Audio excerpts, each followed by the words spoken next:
असलामुअलैकुम and सत श्री अकाल। एक हिंदू बीबी सिखा सरदारां दी सेवा देख के गुस्से दे विच आ गई और गुस्से च आके वड्डियां गल्लां कह दित्तियां। की आख्या की कंप्लीट डिटेल है अज दी अपनी इस वीडियो दे विच आपां जानांगे। वीडियो शुरू करदे हां ते वीडियो शुरू करन तो पहलां एक छोटी जी बेनती है कि जेडे वीर भैन भरा बुजुर्ग इस चैनल ते नवे ने काइंडली चैनल नूं सबसक्राइब कर लैन और बेल आइकन दे बटन नूं प्रेस कर देन। वीडियो शुरू करदे हां गो। तो जी वैसे तो आजकल कोई दुनिया में अच्छा काम करता ही नहीं, लेकिन सिख अगर अच्छा काम करते हैं, सेवा का भाव रखते हैं, तो उनको भी सोशल मीडिया पे ट्रोल किया जा रहा है। सोशल मीडिया पे एक वीडियो वायरल हो रहा है, सबसे पहले आप वीडियो पे एक नजर डाल लो। रूल तो रूल होने चाहिए ना। अगर इन लोगों को, इंसानों को कुछ भी खिलाना है तो अपने घर लेके जाएं। पूरा पब्लिक प्लेस इन्होंने ब्लॉक कर रखा है, पूरा ट्रैफिक लगा रखा है। इन केस कोई अगर यहाँ से अभी तो जी इस वीडियो में आप देख सकते हो कि कैसे सिख बंदे आराम से 26 लोगों को डिस्ट्रीब्यूट कर रहे हैं। गर्मी का समय है, मतलब आज के समय में कोई किसी की हेल्प नहीं करता है, लेकिन जैसे तैसे जो सिख हैं वो अपनी सेवा का भाव लेके रोड पे किसी की मदद करने की कोशिश करते हैं, लोगों को ठंडा शबील बनाने की कोशिश करते हैं गर्मियों के मौसम में, लेकिन उनको भी सोशल मीडिया पर ट्रोल किया जा रहा है। असल में एक महिला वहां से गुजर रही है। इस महिला का ये कहना है कि जितने भी लोग यहाँ पे खड़े हैं इनके ऊपर कानून लागू क्यों नहीं होता है। इन लोगों की वजह से पूरी जो रोड है वो जाम हो चुकी है और जाम होने की वजह से यहाँ पे इतना सारा ट्रैफिक हो चुका है। इसका कहना यह है कि इसको पूरी तरीके से बंद कर देना चाहिए, साथ में इनके ऊपर कुछ ना कुछ जो कानूनी कार्रवाई है वो होनी ही चाहिए। और उसका कहना यह है कि ये लोग रोडों को घेर देते हैं। तो मतलब कोई अगर इंसान इस समय पे कोई अच्छा काम भी करे तो भाई उसको भी ट्रोल किया जाता है। वैसे मैं बता दूं छबील ड्रिंक बहुत ही बढ़िया होती है और गर्मी के मौसम में एकदम ठंडक दे देती है और ये गुरु साहब के समय से ही बहुत ज्यादा प्रचलित है। इसको सेवा के भाव के जरिए जो लोग पानी नहीं पी सकते, खरीद के 20-20, 30-30 रुपए की बोतल नहीं खरीद सकते, उनको छबील ड्रिंक पिलाई जाती है। साथ में जिस किसी को भी गर्मी लगती है वो छबील आराम से पी सकता है। लेकिन आज के समय में कोई किसी को पानी भी नहीं पिलाता, लेकिन इंसानियत के जरिए अगर सिख अपनी सेवा भाव से किसी को छबील पिला रहे हैं तो उसमें भी लोगों को परेशानी हो रही है। और इन महिला का जो क्लेम है कि ये लोग रोड पे जाम लगा रहे हैं, भाई अगर आप इस वीडियो को ध्यान से देखो तो आपको ये समझ में आएगा कि सारे के सारे जो लोग हैं जो डिस्ट्रीब्यूट कर रहे हैं ड्रिंक को, वो सब के सब अपने एरिया में खड़े हुए हैं और वो बिल्कुल भी जो रोड है उसको क्रॉस नहीं कर रहे हैं, वो रोड के अपनी साइड पे खड़े हुए हैं। लेकिन वहीं अगर आप देखो बहुत सारे ऐसे भंडारे होते हैं जिसमें रोडों पर कूड़ा करकट भी डाल दिया जाता है, लेकिन यहां पे डस्टबिन के पूरे पूरे इंतजाम भी किए गए हैं। इन महिला का यह दावा है कि इनकी वजह से सारा कुछ हो रहा है, यही लोग ट्रैफिक लगवा रहे हैं, तो ऐसा बिल्कुल भी नहीं है।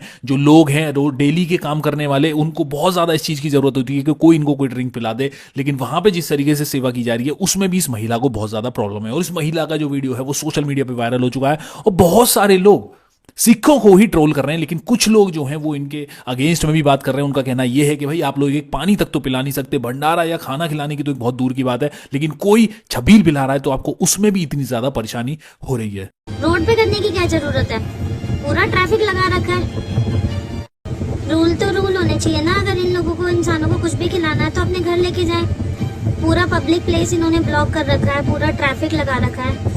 इन केस कोई अगर यहाँ से अभी एम्बुलेंस निकलनी हो वो निकल ही नहीं सकती है। किसी को इमरजेंसी में अपने कहीं घर जाना है, कहीं भी कुछ भी जाना है, वो जा ही नहीं सकता। इतना ट्रैफिक इन लोगों ने कर रखा है, इनको कोई कुछ नहीं बोलेगा। अगर इतना ही शौक है तो अपने घर ले जाके भंडारा करो ना, रोड पे करने की क्या जरूरत है, पूरा ट्रैफिक लगा रखा है। रूल तो रूल होने चाहिए ना। अगर इन लोगों को, इंसानों को कुछ भी खिलाना है तो अपने घर लेके जाएं।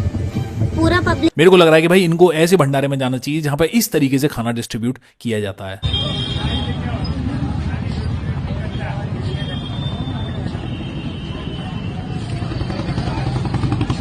तो जी पाकिस्तान में गुरुद्वारे को ढा दिया गया, ये सभी को पता है, लेकिन हिंदुस्तान में भी गुरुद्वारे और जो धार्मिक संगठन है सिखों के, उसके ऊपर कैसे कब्जे किए जा रहे हैं इसके ऊपर कोई भी बात नहीं करेगा। असल में भाई बीजेपी के जो मंत्री हैं सिरसा जी, वो सोशल मीडिया पे आते हैं और बड़ी बड़ी बातें करने की कोशिश करते हैं। उनका कहना यह है कि भाई पाकिस्तान में जो गुरुद्वारे ढाए जा रहे हैं उनके ऊपर कुछ ना कुछ जो कार्रवाई होनी चाहिए, और उनका कहना यह है कि भाई बीजेपी पार्टी इसके बिल्कुल खिलाफ है, साथ में बीजेपी पार्टी इसके ऊपर कुछ कार्रवाई करने देना चाहती है। अब बड़ी बड़ी बातें सिरसा जी आगे सोशल मीडिया पर करनी शुरू कर देते हैं। बाद में एक गुरुद्वारा साहिब जो 125 साल पुरानी विरासत थी उसको गिरा दिया गया था।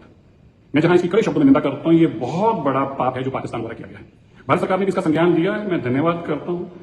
लेकिन भाई सबसे पहले सिरसा जी को यह भी चीज देखनी चाहिए कि आरएसएस, जिसका पॉलिटिकल फ्रंट बीजेपी है, वो क्या कर रहा है। भाई आरएसएस की मीटिंग इस समय में बताया जा रहा है कि श्रीलंका में चल रही है पाकिस्तान से, मतलब एक साल पहले तक पाकिस्तान पूरा दुश्मन बना हुआ था। उसके बाद बीसीसीआई के मैचेस होने शुरू हो गए, इंडिया पाकिस्तान के मैचेस शुरू हो गए। उस समय दलजीत दोसांझ की मूवी बंद कर दी गई थी, साथ में दलजीत दोसांझ और जितने पंजाब के लोग हैं उनको देशद्रोही बता दिया गया कि भाई ये लोग मूवी रिलीज करने देना चाहते हैं पाकिस्तान में। लेकिन बाद में क्या हुआ, इंडिया पाकिस्तान के मैच भी हुए, सब कुछ हो गया और आज हालत ये हो चुकी है कि आरएसएस के लोग जाके जाके श्रीलंका में पाकिस्तान के लोगों के साथ मीटिंग कर रहे हैं। मतलब आरएसएस कब से देश को रिप्रेजेंट करने लगा? सबसे पहला सवाल तो मेरे हिसाब से ये आना चाहिए कि आरएसएस को ऐसी कौन सी पावर होल्ड है कि वो लोग देश को रिप्रेजेंट करेंगे और वो लोग बात करेंगे तो देश बात करेगा, या फिर आरएसएस जो डिसाइड करेगी वही काम देश करेगा। लेकिन बात असल में ये कि हुजूर साहिब एक्ट, जिसके पीछे काफी ज्यादा इस समय में बवाल हो चुका है, जितने भी सिख संगत के लोग हैं वो इसका काफी लंबे समय से विरोध करते चले आने, क्योंकि सरकार इसमें ये चाह रही थी कि वो अपना होल्ड इसमें डाल दे। मतलब गुरुद्वारे की कमेटी के ऊपर जो होल्ड होगा वो सरकार का होगा। और महाराष्ट्र सरकार की ये चीज लोगों की पकड़ में आ गई,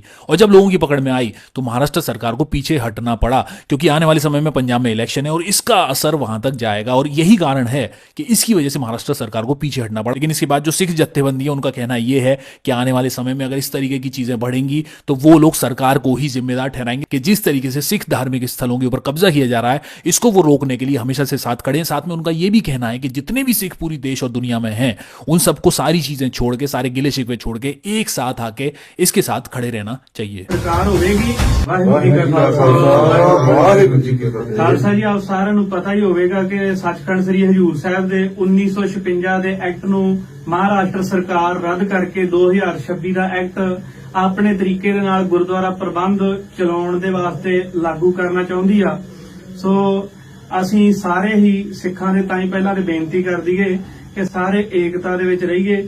ਅੱਡੀ ਚੋਟੀ ਦਾ ਜ਼ੋਰ ਲੱਗਾ ਵਾ ਸਰਕਾਰਾਂ ਦਾ ਕਿ ਸਿੱਖਾਂ ਨੂੰ ਪਾੜੋ ਤੇ ਰਾਜ ਕਰੋ। ਸੋ ਮਹਾਰਾਸ਼ਟਰ ਸਰਕਾਰ ਨੂੰ ਤੇ ਸੈਂਟਰ ਗਵਰਨਮੈਂਟ ਨੂੰ ਸਿੱਧੀ ਚੇਤਾਵਨੀ ਆ ਸਾਡੇ ਵੱਲੋਂ, ਜੇਕਰ ਸਾਡੇ ਗੁਰਧਾਮ ਤੇ ਤਖਤ ਸਾਹਿਬਾਨਾਂ ਦੇ ਉੱਤੇ ਕਬਜ਼ਾ ਕਰਨਾ ਚਾਹਿਆ, ਸਾਨੂੰ ਕਿਸੇ ਵੀ ਤਰੀਕੇ ਦਾ ਸੰਘਰਸ਼ ਵਿੱਢਣਾ ਪਿਆ, ਸਾਨੂੰ ਸਾਡੀਆਂ ਜਾਨਾਂ ਦੀ ਵੀ ਪਰਵਾਹ ਨਹੀਂ, ਆਪਾਂ ਆਪਣੀਆਂ ਜਾਨਾਂ ਵੀ ਨਿਸ਼ਾਵਰ ਕਰ ਦੇਵਾਂਗੇ। ਜੇ ਕਿਤੇ ਜੁਰਤ ਕੀਤੀ ਗੁਰਦੁਆਰਾ ਸਾਹਿਬਾਨਾਂ ਦੇ ਕਬਜ਼ਾ ਕਰਨ ਦੀ, ਹਿਸਾਬ ਆਪਣਾ ਲਾ ਲਿਓ, ਬਹੁਤ ਬੁਰਾ ਹੋਵੇਗਾ। ਸਾਂਭੇ ਨਹੀਂ ਜਾਵਾਂਗੇ। ਫਿਰ ਪੰਜਾਬ ਦੇ ਵਿੱਚੋਂ ਕੋਈ ਵੀ ਬਗਾਵਤ ਸ਼ੁਰੂ ਹੋਈ ਉਹਦਾ ਜ਼ਿੰਮੇਵਾਰ ਸੈਂਟਰ ਗਵਰਨਮੈਂਟ ਤੇ ਮਹਾਰਾਸ਼ਟਰ ਜਿਹੜੀ ਸਰਕਾਰ ਹੋਵੇਗੀ। ਸੋ ਇਸ ਕਰਕੇ ਗੁਰਦੁਆਰਾ ਸੱਚਖੰਡ ਸ੍ਰੀ ਹਜੂਰ ਸਾਹਿਬ ਦੇ ਉੱਤੇ ਕਬਜ਼ਾ ਕਰਨ ਦੀ ਜੁਰਤ ਨਾ ਕਰ ਲਿਓ, ਕਿਉਂਕਿ ਅਜੇ ਗੁਰੂ ਕੇ ਲਾਲ ਸਿੱਖ ਜਿਹੜੇ ਜਿਉਂਦੇ ਨੇ।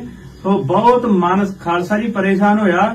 ਸੋ ਆਪਾਂ ਸਾਰੇ ਤਿਆਰ ਬਰ ਤਿਆਰ ਹੋਈਏ। ਇਹਨਾਂ ਦੀਆਂ ਕੁਟਮ ਨੀਤੀਆਂ ਨੇ ਜਿਹੜੀਆਂ ਉਹ ਇਹਨਾਂ ਦੀਆਂ ਕਾਮਯਾਬ ਨਹੀਂ ਹੋਣ ਦੇਣੀਆਂ। ਸਾਰਿਆਂ ਦੇ ਚਰਨਾਂ ਦੇ ਵਿੱਚ ਬੇਨਤੀ ਆ, ਆਪਸ ਵਿੱਚ ਮਿਲ ਕੇ ਰਹੋ, ਸ਼ਸਤਰਧਾਰੀ ਹੋਵੋ, गुरु कलगीधर पातशाह जी अंग संग रहेंगे।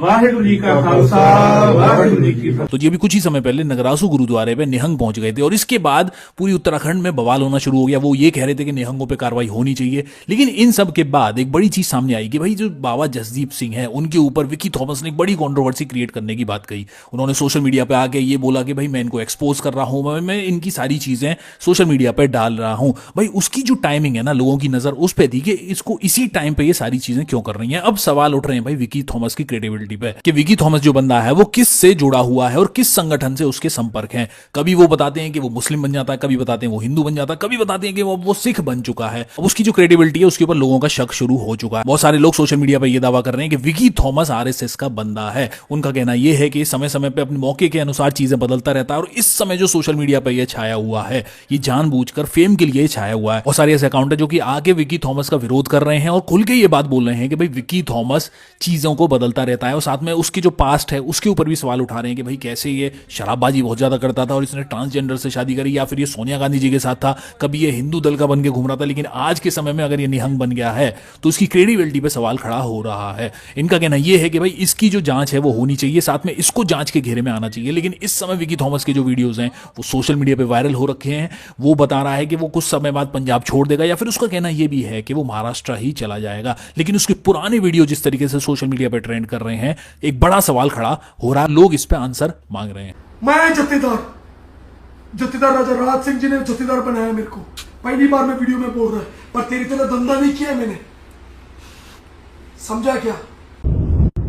शायद मुड़ के वापस पंजाब में कभी शायद ना आऊं, शायद मैं जाऊंगा मेरे राज्य की धरती पे। इधर है मेरा राज्य, छत्रपति शिवाजी महाराज। शायद मुड़ के वापस। तो भाई ਜਿਹੜੀਆਂ ਦੁਆਬੇ ਦੀਆਂ ਜਥੇਬੰਦੀਆਂ ਦੀ ਇਕੱਤਰਤਾ ਹੋਈ ਆ, ਸੋ ਇਸ ਸੰਬੰਧ ਦੇ ਵਿੱਚ ਹੋਈ ਆ ਕਿ ਜੋ ਉੱਤਰਾਖੰਡ ਦੇ ਵਿੱਚ ਘਟਨਾ ਹੋਈ ਆ ਉਸ ਦੇ ਸੰਬੰਧ ਦੇ ਵਿੱਚ, ਕਿਉਂਕਿ ਉਸ ਮਸਲੇ ਦੇ ਵਿੱਚ ਜਿਹੜੀ ਨਿਹੰਗ ਸਿੰਘਾਂ ਨੇ ਉੱਥੋਂ ਮੋਰਚਾ ਫਤਿਹ ਕਰਕੇ ਆਏ ਆ, ਤੇ ਪਰ ਜੋ ਨਿਹੰਗ ਸਿੰਘਾਂ ਦੀ ਉਸ ਮਸਲੇ ਦੇ ਵਿੱਚ ਆ, ਇੱਕ ਵਿੱਕੀ ਥੋਮਸ, ਇੱਕ ਜਸਦੀਪ ਸਿੰਘ ਨਾਂ ਦਾ ਵਿਅਕਤੀ ਆ। ਇਹ ਜਿਹੜਾ ਪਹਿਲੇ ਟੋਲੀ ਪਹਿਲੇ ਰਲੀ ਹੋਈ ਆ, ਇਹ ਪਹਿਲਾਂ ਟੋਲੀ ਦਾ ਲੁੱਟਾਂ ਖੋਹਾਂ ਚੋਰੀਆਂ ਠੱਗੀਆਂ ਨਾਲ ਪਹਿਲਾਂ ਇਹਨਾਂ ਦਾ ਸ਼ੁਰੂ ਤੋਂ ਹੀ ਕੰਮ ਇਹ ਆ। ਤੇ ਸੋ ਇਹਦੇ ਕੋਲ ਜਿਹੜੀ ਵੀਡੀਓ 2 ਸਾਲ ਪਹਿਲਾਂ ਉਹਦੀ ਸੀਗੀ, ਤੇ ਪਰ ਨਿਹੰਗ ਸਿੰਘਾਂ ਨੂੰ ਬਦਨਾਮ ਕਰਨ ਕਰਕੇ ਨੇ ਵੀਡੀਓ ਜਿਹੜੀ ਹੁਣ ਰਿਲੀਜ਼ ਕੀਤੀ ਉਹ, ਕਿਉਂਕਿ ਇਹਨਾਂ ਤੋਂ ਨਿਹੰਗ ਸਿੰਘਾਂ ਦੀ ਚੜ੍ਹਾਈ ਨਹੀਂ ਦੇਖੀ ਗਈ। ਜਿਹੜਾ ਮੋਰਚਾ ਬਾਬਾ ਮੇਜਰ ਸਿੰਘ ਹੁਣੀ ਉੱਥੋਂ ਫਤਿਹ ਕਰਕੇ ਆਏ ਆ, ਉਸ ਤੋਂ ਆਉਣ ਤੋਂ ਬਾਅਦ ਚ ਇਹਨਾਂ ਨੇ ਆ ਵੀਡੀਓ ਜਿਹੜੀ ਉਹ ਜਾਰੀ ਕਰ ਦਿੱਤੀ ਆ।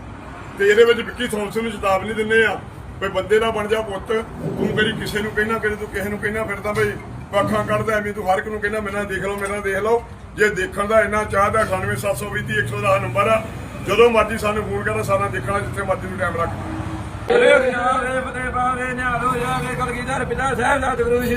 शर्मा क्रिकेटर रोहित शर्मा 6 शायद कम मारे, लेकिन इधर ना महाकाल का सेवा नंगे पाव करता है और कई सालों से कर रहा है और करता रहेगा जब तक महाकाल ने सांस बख्शा है, क्योंकि ना महाकाल में भी अकाल है।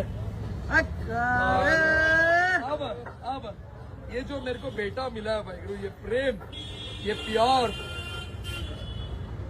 हनुमान जी वाहिगुरु जिनका हम रिस्पेक्ट करते हैं वाहिगुरु, शस्त्र शेरा महाराज हनुमान जी ना एक स्पेशल मैसेंजर और प्रेमी थे श्री राम जी के।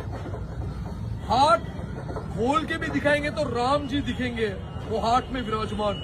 वैसे ही वाहिगुरु ये आज मेरे गले में आया ना, तो जितने सनातनी देवी देवता है ना वो मेरे इधर है। प्रेम करते हम सारे सिंह जितने हैं ना, क्योंकि ये प्रेम करना हमें हमारा गुरु गोविंद सिंह जी महाराज ने सिखाया।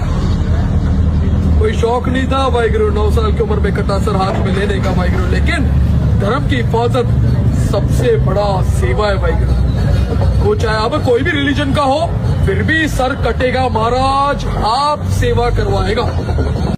तो जी देश में हिंदू राष्ट्र बनाने वाले बाबा लोग इस समय पे खुद ही फंस चुके हैं। असल में लोग उनसे ये कह रहे हैं कि आप तो बाबा पर्ची निकाल लेते हो, तो पर्ची निकाल के ये बता दो ना कि राम मंदिर में चोरी किसने करवाई और राम मंदिर में चोरी के पीछे किसका हाथ है। लेकिन भाई बाबा जी खुद ही सन्न पड़ गए। असल में बाबा जी ने आगे ये चीज बताई कि अगर उन्होंने नाम को रिवील कर दिया तो उनकी जो दुकान है ना वो भी बंद हो सकती है। इसका मतलब ये है कि भाई भगवान की जो वैल्यू है वो कोई भी नहीं है, उनकी जो दुकान की वैल्यू वो उनके लिए ज्यादा है। वैसे तो वो ये बताते हैं कि भाई वो सबसे बड़े राम भक्त हैं, वो देश को हिंदू राष्ट्र बना देंगे, लेकिन यही हिंदू राष्ट्र बनाने वाले लोग किस तरीके से बातों से पीछे हट रहे हैं और किसी का भी नाम लेने से घबरा रहे हैं। इसका मतलब ये है कि भाई देश में सबसे बड़ी चीज बस पावर ही बन के रह गई है। जो भगवान का नाम है, जो सच्ची, जो भगवान के प्रति जो श्रद्धा है वो पूरी तरीके से खत्म हो गई है। अभी भारत में एक घटना हुई, राम मंदिर दान पात्र की चोरी की।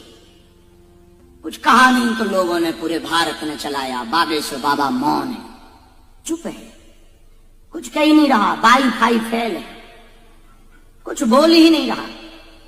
अब क्या बोले, जिन्होंने भगवान को नहीं छोड़ा वो हमको क्या खाक छोड़ा। बात तो सही है। भारत का कानून तो ऐसे ही, मकड़ी की जाले की तरह, भारी चीज निकल जाती है, छोटी फंस जाती। क्या बात है सर, क्या बात है दिया पर्ची नहीं खोली। तुम तो जानते हो बाबा बकबक क्यों करते। पर्ची खोलो, नाम बताओ किसका नाम है, नाम बताओ।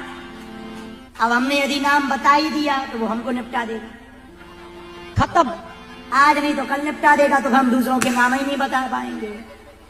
पक्का है तो स्वाभाविक है, इसलिए फायदा इसी में है। लेकिन धीरेन्द्र शास्त्री बाबा के इस बयान के बाद बहुत सारे जो बीजेपी के ही नेता हैं, जो कि पहले कार सेवक की तरीके से जुड़े हुए थे और राम मंदिर आंदोलन में जुड़े हुए थे, वो ही इनको गाली दे रहे हैं। वो तो ये बोल रहे हैं कि भाई ये बाबा तो पूरी तरीके से चोर है। मतलब न्यूज चैनल पे आके ये लोग खुद बता रहे हैं कि बाबा वो पूरी तरीके से चोर है। धीरेन्द्र शास्त्री को लाए चोर को, साले को। पंडित धीरेन्द्र शास्त्री कहते हैं कि अगर हम पर्ची खोलेंगे तो कई नाम बेनकाब हो जाएगा। हो धीरेन्द्र शास्त्री, हमारी जरा बात कराओ, फिर हम बतावें। अभी खोलो जल्दी। धीरेन्द्र शास्त्री, अरे यार धीरेन्द्र शास्त्री को तुमने नाम दे दिया तो काहे धीरेन्द्र शास्त्री को लाए चोर को, साले को। मालूम है धीरेन्द्र शास्त्री क्या है वो? नहीं। तो हमारे साथ चलो, यहां से दिल्ली तक। चोर आदमी का नाम क्यों?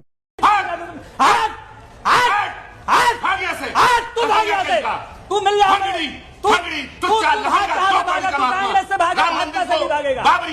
रास्ते को कुछ लोग धक्का पहुंचा रहे हैं।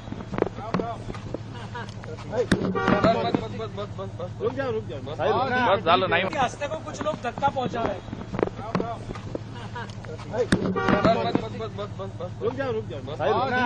भाई इस राम मंदिर की कंट्रोवर्सी से जो हिंदू धर्म पे लोगों का जो भरोसा है वो बहुत ज्यादा गिर चुका है। वो बताया ये भी जा रहा है कि लोग आने वाले समय में चंदा देने से बचेंगे और इन पंडे पुजारियों पे कोई भी भरोसा नहीं करने वाला है। जिस तरीके से ये पैसों के पीछे लड़ाई चल रही है, सोने के पीछे या फिर जितनी जो चीजें हैं इनके पीछे लड़ाई झगड़े चल रहे हैं, इससे समझ में ये आता है कि भाई ये लोग धर्म का धंधा ही कर रहे थे। इनको ना राम से कोई मतलब है, ना भगवान से कोई मतलब है, इनको बस पैसे से ही मतलब है। आप लोग की क्या राय है इस चीज के बारे में? आप लोग क्या सोचते हो? आप लोग कमेंट बॉक्स में लिख के मेरे को जरूर बताना। चैनल को सब्सक्राइब नहीं किया तो चैनल को सब्सक्राइब जरूर कर लेना, वीडियो को लाइक जरूर कर लेना, वीडियो को शेयर जरूर कर लेना आपको अच्छा लगे तो। मैं मिलता हूं जल्दी नई वीडियो में नई अपडेट के साथ। सी यू गाइस। ਵੀਡੀਓ ਦੇ ਵਿੱਚ ਆਪਾਂ ਨੇ ਦੇਖਿਆ ਤੇ ਸੁਣਿਆ ਸਿੱਖਾਂ ਸਰਦਾਰਾਂ ਨੇ ਪਾਣੀ ਦੀ ਸਬੀਲ ਸੜਕ ਦੇ ਕਿਨਾਰੇ ਲਗਾਈ ਹੋਈ ਹੈ। ਸਿੱਖ ਸਰਦਾਰ ਲੋਕਾਂ ਦੀ ਸੇਵਾ ਕਰ ਰਹੇ ਨੇ। ਉੱਥੇ ਹੀ ਇੱਕ ਹਿੰਦੂ ਬੀਬੀ ਆਉਂਦੀ ਹੈ, ਸਿੱਖਾਂ ਸਰਦਾਰਾਂ ਦੀ ਸੇਵਾ ਨੂੰ ਦੇਖ ਕੇ ਗੁੱਸੇ ਦੇ ਵਿੱਚ ਆ ਜਾਂਦੀ ਹੈ।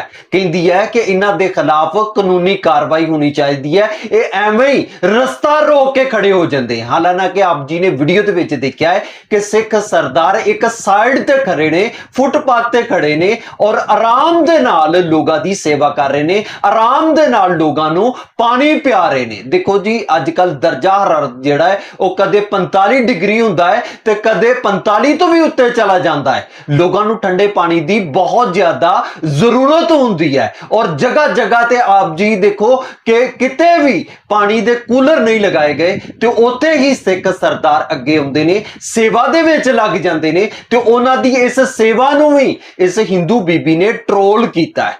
ਬਾਕੀ ਸੋਸ਼ਲ ਮੀਡੀਆ ਦੇ ਉੱਤੇ ਇਸ ਹਿੰਦੂ ਬੀਬੀ ਦੀ ਬਹੁਤ ਜ਼ਿਆਦਾ ਨਿੰਦਿਆ ਕੀਤੀ ਗਈ ਹੈ। ਹਿੰਦੂਆਂ ਨੇ ਵੀ ਇਸ ਹਿੰਦੂ ਬੀਬੀ ਦੀ ਨਿੰਦਿਆ ਕੀਤੀ ਹੈ। ਦੂਸਰੀ ਤਰਫ ਵਿੱਕੀ ਥਾਮਸ ਜਿਹੜਾ ਹੈ ਕਿਹਾ ਜਾ ਰਿਹਾ ਹੈ ਕਿ ਆਰਐਸਐਸ ਦਾ ਏਜੰਟ ਹੈ। ਬਾਕੀ ਸਾਰੀ ਗੱਲਬਾਤ ਆਪ ਜੀ ਨੇ ਵੀ ਸੁਣੀ ਹੈ। ਗੱਲਬਾਤ ਸੁਣਨ ਤੋਂ ਬਾਅਦ ਵਿੱਚ ਆਪ ਜੀ ਦਾ ਕੀ ਕਹਿਣਾ ਹੈ, ਆਪ ਜੀ ਦੀ ਕੀ ਰਾਏ ਹੈ, ਆਪ ਜੀ ਨੇ ਮੈਨੂੰ ਕਮੈਂਟ ਦੇ ਵਿੱਚ ਲਾਜ਼ਮੀ ਦੱਸਣਾ ਹੈ। ਤੇ ਇਸ ਮੇਰੀ ਅੱਜ ਦੀ ਵੀਡੀਓ ਮਿਲਦੇ ਆਪਾਂ ਨੈਕਸਟ ਵੀਡੀਓ ਦੇ ਵਿੱਚ। ਉਦ ਤੱਕ ਮਿਲਦੀ ਹੋਈ ਇਜਾਜ਼ਤ, ਰੱਬ ਰਾਖਾ।